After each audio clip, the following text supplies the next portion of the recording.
Ahoj všichni, zdraví vás zase Karel. A víte co, tentokrát vám musím říct, že jsem pěkně naštvaný. Možná se mnou nebudete souhlasit, ale mně je to jedno, já to prostě tak cítím a teď to chci říct. Fakt mě naštvala naše vláda.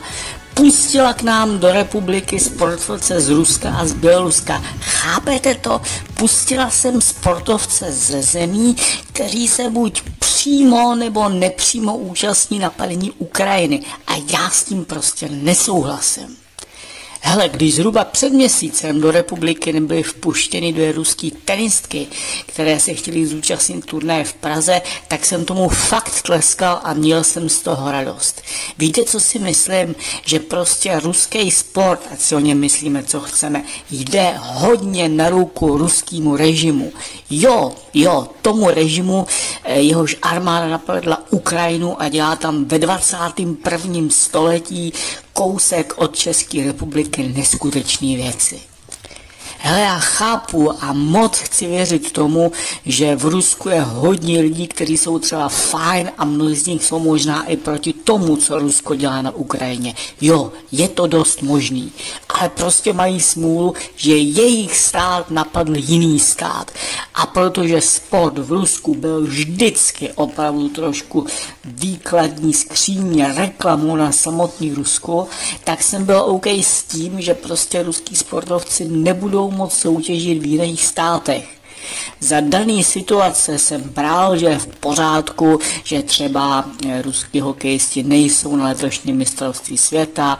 Hluboce jsem smekl pomyslný klobouk před tou ukrajinskou šermířkou, která po zápase nepodala ruku svý soupeřce z Ruska i za cenu toho, že byla diskvalifikovaná. Fakt jsem považoval za správný, že naše policie nevpustila ty dvě ruský tenistky hrát turnaj v Praze. Prostě proto, aby si lidi v Rusku, potažmo tedy v Bělorusku, uvědomili, že jejich stát dělá něco fakt špatného.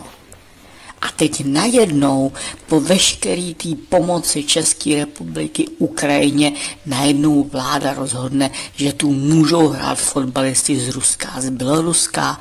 Jako co to je? Jakože tenistky ne a fotbalisti jo? Tyjo, já jsem poslouchal různý ty odůvodnění nějakých mluvčích, už nevím, jestli to byl mluvčí vlády nebo ministerstva, nebo nějaký ty národní sportovní agentury, to je jedno. Ale jak se ty mluvčí kroutili a zoufale hledali nějaký výmluvy, proč se dokonce sama vláda vložila do té účasti těch ruských a běloruských fotbalistů, když na ty tenistky stačila přitom jenom policie. Jak ty mluvčí povídali, že tohle je kolektivní sport, ten fotbal, a tým, za který ty kluci z Ruska a z Běloruska mají nastoupit, samozřejmě ruský není, jo, jasně, ten tým byl z Kazachstánu, a že ti hráči na sobě nebudou mít ruský znak nebo vlajku a tak, a že by to poškodilo český sport nebo něco takového.